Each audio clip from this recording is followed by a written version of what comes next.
जो right winger government है ना, भाजपा संघ की सरकार, उससे आप उम्मीद कर रहे हैं कि वो आपके स्कूल, कॉलेज, यूनिवर्सिटी को बेहतर बना के देंगे, स्कॉलरशिप देंगे, इंजीनियरिंग कॉलेज बनाएंगे, सस्ता इंजीनियर डॉक्टर बनाएंगे। उनसे अगर उम्मीद कर रहे हैं तो मैं समझता हूं कि उनकी गलती नहीं है, क्योंकि जो इनका इतिहास जानता है, जो पढ़ता समझता है, वो जानता है कि इनका सोर्स ऑफ इंस्पिरेशन क्या है। इनका सोर्स ऑफ इंस्पिरेशन जो है वो मनुस्मृति और संविधान नहीं है। ये फंडामेंटल बात कही। अगर भेड़ों का नेता शेर हो जाए तब भी शेर कुछ नहीं कर पाएगा, और शेरों का नेता भेड़ हो जाए तब भी कुछ नहीं कर पाएगा। तो इतने सारे लोग हैं, नेता आएंगे, भाषण देंगे, गुणगान करेंगे, सब कुछ होता रहेगा। और जब मैं आपके बीच बात कर रहा हूं तो मैं primarily as activist and academician बात कर रहा हूं, नॉट एज ए लीडर। कोई मैं एमएलए एमपी की तरह बात नहीं कर रहा हूं। तो जो बोलूंगा दो टूक बोलूंगा।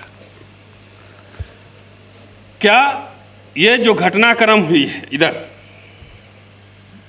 इसके लिए हम कितना जिम्मेदार हैं, पहले अपनी अकाउंटेबिलिटी फिक्स करिए। बाबा साहब का मिशन स्टेटमेंट क्या था? जाति का विनाश,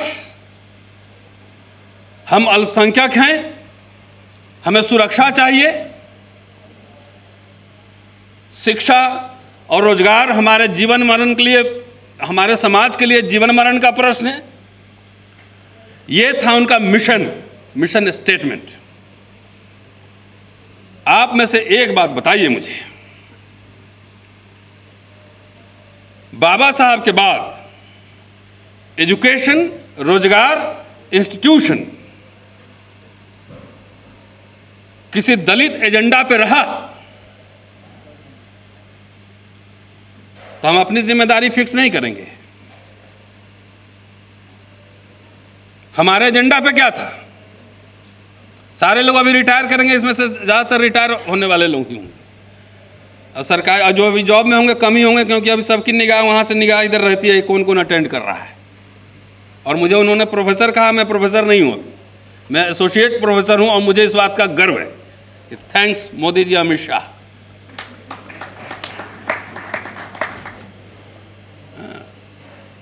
thanks mister Modi and Amit Shah कि आपके रिजीम में क्या क्या हो सकता है, एफआईआर, फर्जी, ये सब हो सकता है, सब कुछ हो सकता है। और मुझे इस बात का गर्व है कि मैं उनके सामने सीना तान के खड़ा हूं और लड़ रहा हूं, कोई छुपने की जरूरत नहीं है। तो मैं अपने बारे में नहीं बोलूंगा ज़्यादा कि मेरा क्या एक्सपीरियंस है, वो सब ठीक नहीं होगा, रिपीट हो जाएगा। सारा मीडिया जानता है। सवाल ये है, बाबा साहब भी आता हूं लौट के, बाबा साहब के पूरे कोर आइडियाज़ में थोड़ा सा डिविएट हो गया हूँगा, क्योंकि बहुत देर से बैठा हुआ, सुबह से ही निकला हुआ हूँ। 1919 साउथ बोरो कमेटी से लेकर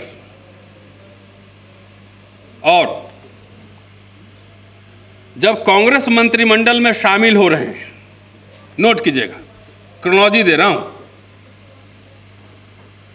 उनके राजनीति के केंद्र बिंदु में क्या है? उनके राजनीति एक केंद्र बिंदु में अस्पृश्य है, डिप्रेस क्लासेस। वो साइमन कमीशन में ओबीसी की बात कर रहे हैं, कॉमनल अवार्ड आ रहा है तब भी ओबीसी की बात कर रहे हैं, लेकिन ओबीसी कम्युनिटी की तरफ से उनको सपोर्ट सिस्टम नहीं मिल रहा है। गायकवाड़ और साहू जी महाराज को छोड़ दीजिए, जो पॉलिटिकल सपोर्ट सिस्टम चाहिए था वो नहीं मिल रहा था। अल्टीमेटली उनके केंद्र में है अस्पृश्य समाज। मैं ये समझता हूं कि अपर दीपो से ही मैं कह रहा हूं कि बड़े बड़े लोगों से मिस जजमेंट भी बड़े बड़े होते हैं, बड़े बड़े लोगों से मिस जजमेंट भी बड़े बड़े होते हैं। जब उन्होंने खुद कहा था कि हिंदू राष्ट्र अभिशाप है इस भारत पर, और 1951 के शेड्यूल कास्ट मैनिफेस्टो में उन्होंने खुद कहा था कि हमारा, लिखा था कि हमारा कोई भी समझौता आरएसएस और हिंदू महासभा जैसे रिएक्शनरी फोर्सेस के साथ नहीं होगा। ये कहा था कि नहीं कहा था? तो हम रेफरेंस दे देंगे। तो हमारे समाज के नेताओं का समझौता किससे हो रहा है, जो बाबा साहब के नाम पर, परम पूज्य बाबा साहब के नाम पर दिन रात राजनीति करते हैं? किससे हो रहा है? दलित पैंथर्स अल्टीमेटली जाके शिवसेना में गए और अभी तो यहाँ पे बगल में लुटियन जोन में ही बैठे हुए हैं, है ना। एक मिनिस्टर एक फेलोशिप नहीं दिलवा सकता है, 2.5 लाख रुपया का सीलिंग है वो खत्म नहीं करवा सकता है। ये शर्म है हम लोगों पर। कुछ लोग सीधे सीधे एकदम हिंदू राष्ट्र की पालकी ढो रहे हैं और कुछ लोग नकाब पहन के, जरा सर का क्या शेर है जरा नागपाल साहब, तो कुछ नकाब पहन के, एक भी 40 साल में मुझे बताइए एक भी आंदोलन अगर शिक्षा और रोजगार पे हुआ हो, कोई नेता समाज, कोई संगठन इसके लिए आंदोलन किया हो तो मुझे बताइए। सबकी दिलचस्पी एमएलए एमपी बनने में है ना, मिनिस्टर, सरकार, वो स्ट्रक्चर है। अभी तो है राष्ट्रपति तो हमारे आदिवासी समुदाय की है और प्रधानमंत्री तो ओबीसी समुदाय के हैं, 27 मिनिस्टर ओबीसी के हैं। तो ओबीसी का कोई कमीशन बना है क्या?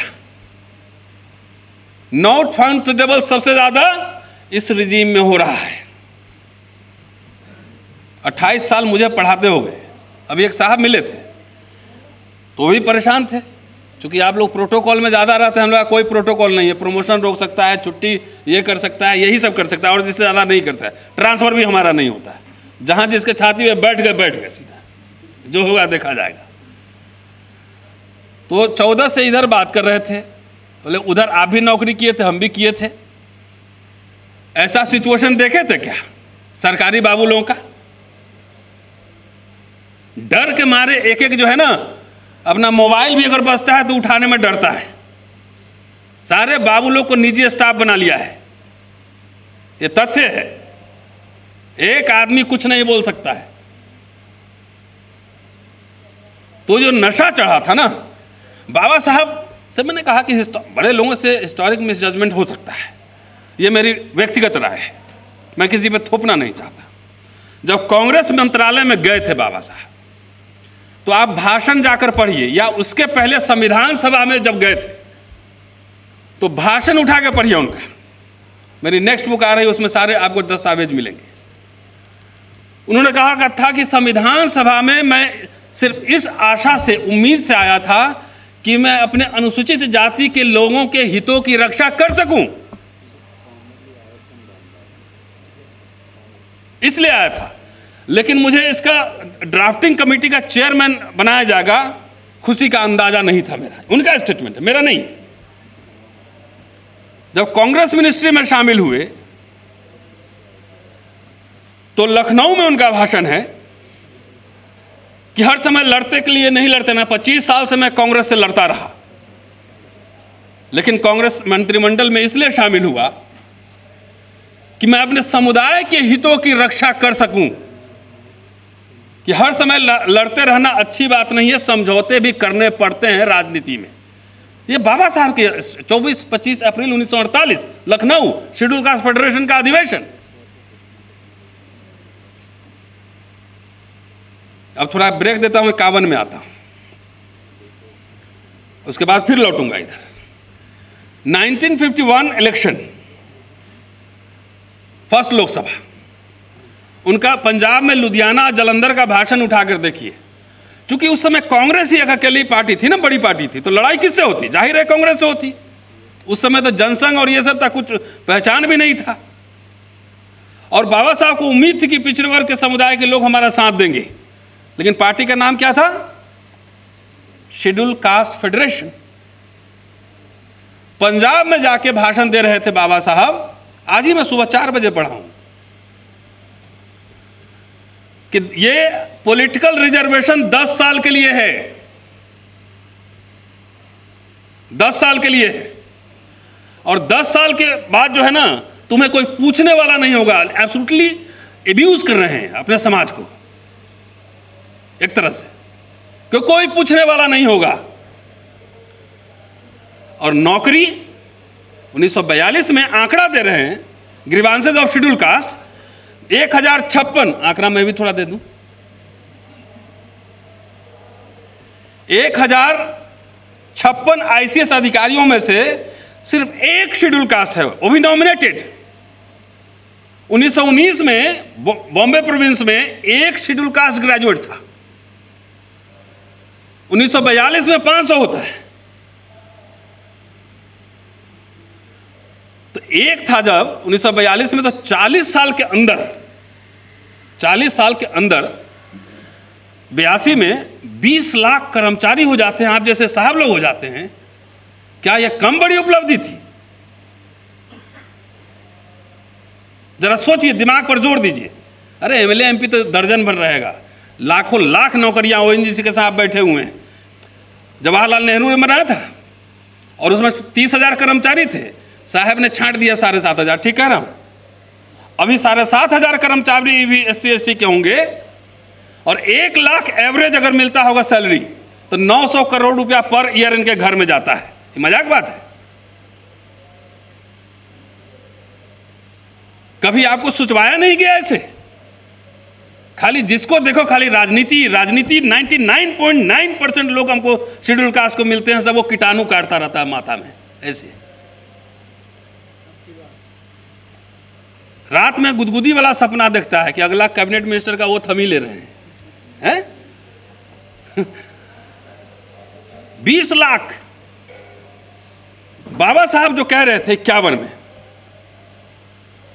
और फिर मैं आऊंगा उनके रेजिग्नेशन पे, कि ये कांग्रेस के लोग कांग्रेस का नाम ले रहे हैं क्योंकि लड़ाई कांग्रेस से थी कि तुम लोग कुछ नहीं देने वाले हैं। देखिए उल्टा हुआ, राजनीतिक रिजर्वेशन बढ़ते जा रहा है ना, हर 10 साल बाद रिन्यू हो रहा है, और आपकी नौकरी खत्म होती जा रही है। तो एक मिसजजमेंट हुआ कि नहीं हुआ? पॉलिटिकल रिजर्वेशन, यहां मंत्री लोग बैठा हुआ है, उसका रिजर्वेशन हर 10 साल पे रिन्यू होता है और आपकी नौकरी हर 10 साल पे कट रही है। इस खेल को नहीं समझ रहे हैं।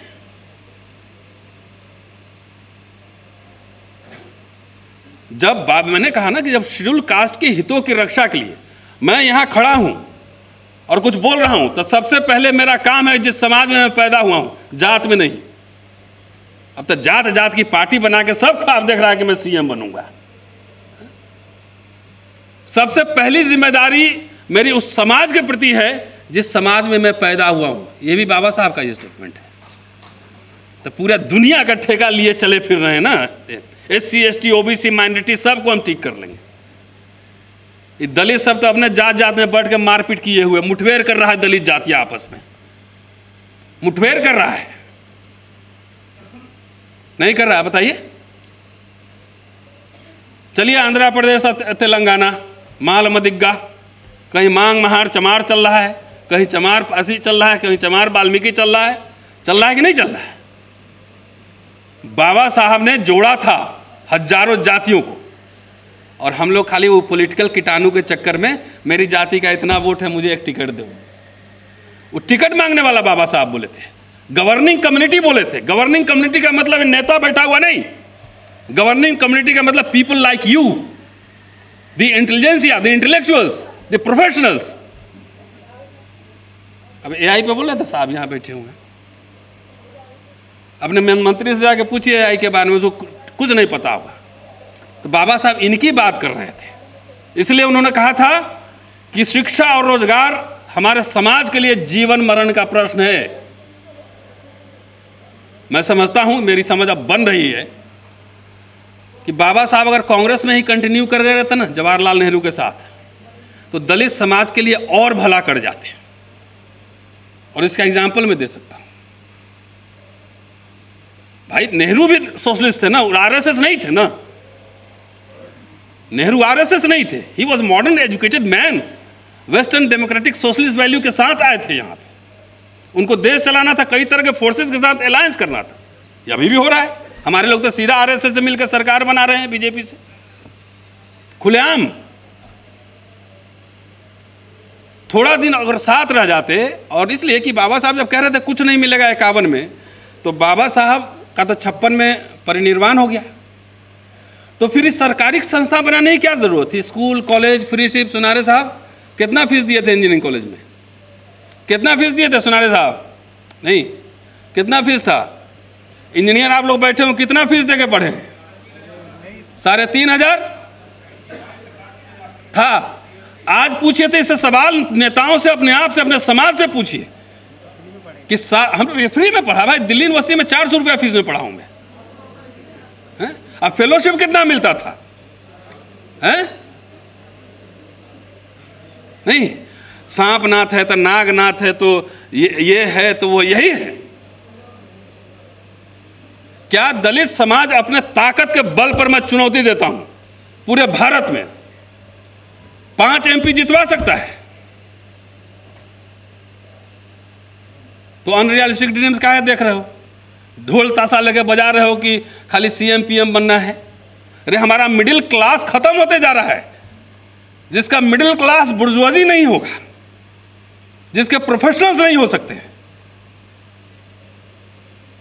अंग्रेजी बोलने वाले नहीं हो सकते, वो समाज अगर अनरियलिस्टिक ड्रीम्स देखे तो उसका वही हश्र होना है जो आज हो रहा है। मुझे उसमें कोई संदेह नहीं, कोई संदेह नहीं। जवाहर नवोदय स्कूल खुल रहा था, कोई नेता के एजेंडा पे नहीं किसी को थैंक यू बोला। हम लोग हर समय शत्रु तलाशते हैं, दलित समाज खासतौर से। ये भी शत्रु है, ये भी शत्रु है, ये भी शत्रु, सारे शत्रु हैं। अब तुम आपस में जब 2 आदमी मिल जाते हो तो 3 पार्टी बनाते हो, एक अकेले अकेले, एक दोनों मिलके।